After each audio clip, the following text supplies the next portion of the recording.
What's up, coaches? Hope you guys are doing well. Here is our video for Tuesday. So a reminder that like in weeks past, the warm-up is posted at the top of today's program. We'll do this again this week, where it'll be the same repeated warm-up. This one has some skill progression in it as well. Feel free to be creative as the week progresses to make that warm-up your own. The strength and skill for today, we're coming off of Murph or maybe another hero workout. This is a recovery style day. Now, for those that did not do Murph or did not train on Monday, this can be a bumped up in terms of intensity just a little bit. So in terms of the strength and skill, that means that they can lift a little bit heavier on the deadlift. The med ball throws will remain the same. So we have every 2 minutes for 6 cycles. Athletes are going to complete 5 deadlifts. Light load coming off of Murph or Hero, 65 to 75%. Right? We want to really work on engaging the hamstrings, but work on that opposing muscle group from all those squats. We're going to be lifting at no particular tempo.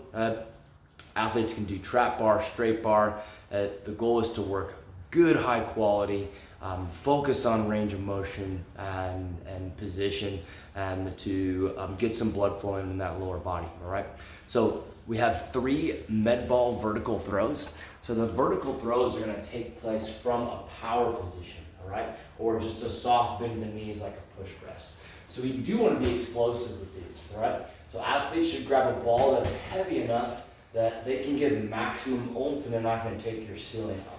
So it's gonna be just a soft bend of the knees. I have super low ceilings in here. I'm gonna give it max power. I'm likely gonna let it hit the ground. Max power, let it hit the ground, and back up, all right? We do not care how fast they do those repetitions, meaning that we're actually encouraging a long break. The 5 deadlifts don't take very long, so they have lots of time to work through those 3 throws.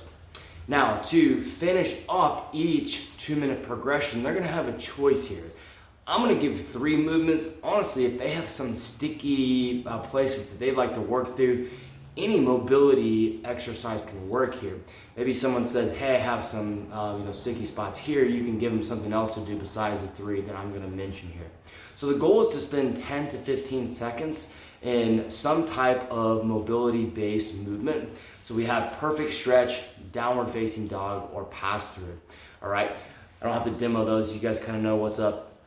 The goal is just to find those areas that are likely the most sore and stiff after doing Murph and put your attention in those areas with one of these 3 movements, or if you guys have something that you'd like to plug in, feel free to do that, all right? Overall goal here is meant to be a smooth flow coming off of Murph. We're greasing the groove on the deadlift. We're adding some explosiveness with the throws to get the body going, and then we're adding some mobility in with the perfect stretch or the other mobility exercises. All right, so let's talk about the workout. We have a very similar approach here. So the time component, working 30 seconds on, 30 seconds off for 15 minutes. We're gonna have 3 movement-based stations that they're gonna rotate through until they've done 5 rounds of each.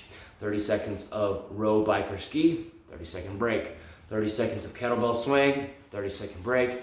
30 seconds of sprawl to renegade row, and then coming back to the top to start again, all right? So our social distance stuff, ideally athletes have their own machine. If you guys are still making this a priority, you can sub bike or ski or even jump rope in. Not everyone has to have rowers. At this point, if people are comfortable with sharing a machine, that's an option. Make sure that you ask them if they're comfortable doing that, if it comes down to that, all right? The stimulus here, we're looking for a smooth recovery style session. So we want to break a sweat, but we should feel better after this session than when we came in, right? We should feel more mobile, more energized than when we came in, right? Those who did not complete Murph can definitely up the effort a little bit. That can be in terms of both pace and loading in today's workout, all right? So let's assume that we're taking this in a moderate and recovery style approach. The row, bike, ski should be somewhere between 70 to 80%. I made a note here, relaxed face. I can tell when someone's truly working for recovery when their face is relaxed, okay? When they're grimacing, they're clearly not in a relaxed state, and they're not getting a recovery style stimulus out of that. These Russian swings, these should be unbroken for 30 seconds without having to grind, right? Smooth, steady. 30 seconds shouldn't be a big deal. It should be an easy to moderate the 30-second set for that particular movement. The sprawl to renegade row. So sprawl to renegade row is going to be no weights. Here's what I mean by this. I'm going to be sprawling, strong straight arms, and then big row, and then back to my feet. One.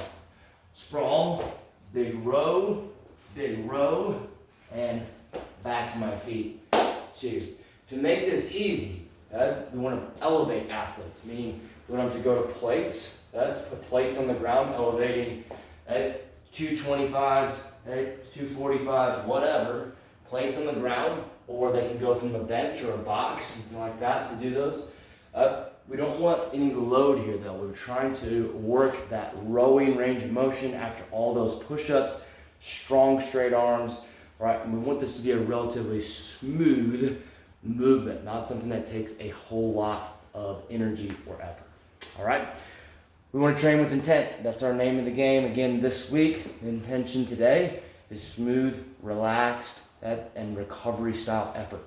All right, let's make it happen. Make sure you run a primer, 10 seconds of each movement to ensure that people are following that style of workout. All right, hope you guys have a great day. See ya.